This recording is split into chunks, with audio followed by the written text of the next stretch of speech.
तो देखिए बच्चे, संस्कृत में ऑब्जेक्टिव सवाल है इम्पोर्टेंट। मंगलम पाठ में कितने मंत्र हैं? 5। मंगलम पाठ में उपनिषद के कितने मंत्र हैं? 4। पूर्व मंत्र पूछा जाएगा तो 5 लिखना है, उपनिषद के पूछा जाए तो 4 लिखना है।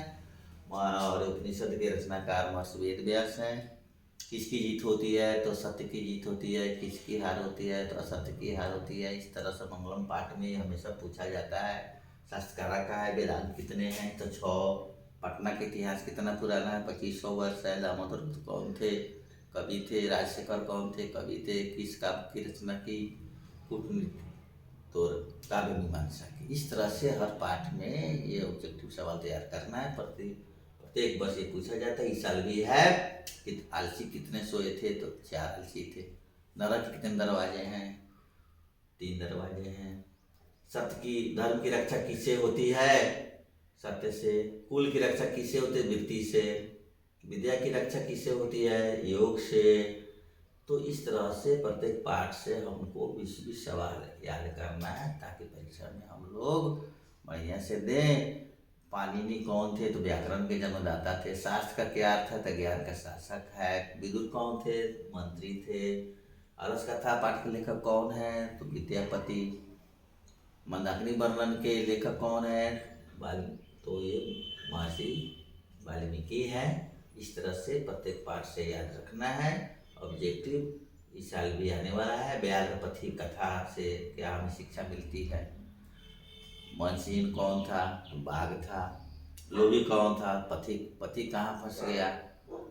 कीचड़ में फंस गया। इस तरह से प्रत्येक पाठ से याद रखना है। और आलस क्या है? शत्रु के समान है। आलस नहीं करना चाहिए, लोभ नहीं करना चाहिए। मंगलम पाठ से क्या शिक्षा मिलती है? ये सब जो है सारी बातें बताई गई है। संस्कृत जो अनिवार्य विषय है, इसमें जो है हमें अनिवार्य रूप से पास करना है और तैयारी भी रखना है। हम लोग प्रत्येक पाठ से 20-20 क्वेश्चन तैयार कराते हैं। इस तरह से 14 पाठ है। 280 क्वेश्चन ऑब्जेक्टिव में हम लोग तैयार कराए हैं। उसमें से कहीं ना कहीं 80% सवाल एकदम उसमें से लड़ना है। इसलिए बच्चे ध्यान दे करके पूरे पाठ में जो ऑब्जेक्टिव क्वेश्चन आंसर बताए गए हैं उसको याद रखना है। जैसे बताया कि वेद कितने हैं? शास्त्र कितने हैं? 6। वेद कितने हैं? 4। उपनिषद कितने? 108। महाभारत क्या है? तो पुराण है। महाभारत के लेखक कौन है? महर्षि वेद व्यास है। महाभारत में कितने खंड होते हैं? 18 खंड है। दयानंद कौन थे? समाज सुधारक थे। आर्य समाज की स्थापना कब हुई? 1875 भी। ये सब याद रखना है। और मूर्ति पूजा के विरोधी कौन थे? तो स्वामी दयानंद। स्वामी दयानंद का बचपन का नाम क्या था? मूलशंकर। कब जन्म का हुआ था? 1824 ईस्वी में हुआ था। मृत्यु कब हुई? 1883 ईस्वी में हुई। और दयानंद के गुरु कौन थे? यह हमेशा पूछा जाता है। तो लिखना है बिरजानंद। सर्व शुक्ल सरस्वती किसको कहा गया है? श्याम। तो विजयंका को लिखना है। मैत्रेयी कौन थी? याज्ञवल्क्य की पत्नी थी। इस तरह से यह हमेशा पूछा जाता है। इस साल भी पूछा जाएगा। इसको अनिवार्य रूप से याद करके परीक्षा हॉल में जाना है। प्रत्येक सवाल को टच करना, कोई सवाल छोड़ना नहीं। और ये जो ऑब्जेक्टिव सवाल है, जितना ही अधिक ऑब्जेक्टिव सवाल में नंबर आएगा, परसेंटेज उतना ही बढ़ेगा। तो संस्कृत जो है कंपलसरी है, उसको याद। संधि विच्छेद भी उसमें आता है। संधि करने के लिए, संधि विच्छेद करने के लिए समास है, संधि है, उपसर्ग है, प्रत्यय है, ट्रांसलेशन है, ऐसे है। जैसे आपको पूछा जाएगा अनुच्छेद लेखनों में अस्माकं विद्यालय आदर्श छात्र, गंगा नदी, होलिकोत्सव, दीपावली, रक्षाबंधन, बिहार राज्य, पाटलिपुत्र, डॉक्टर राजेंद्र इत्यादि। ये 7 नंबर का ये आता है।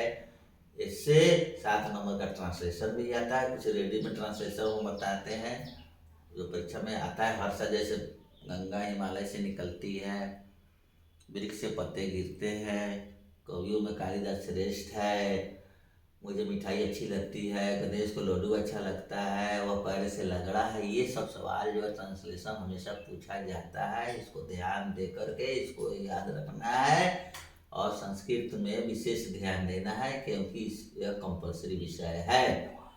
और इसमें 14 पाठ है। पूछा जाएगा मंगलम पाठ कैसा पाठ है?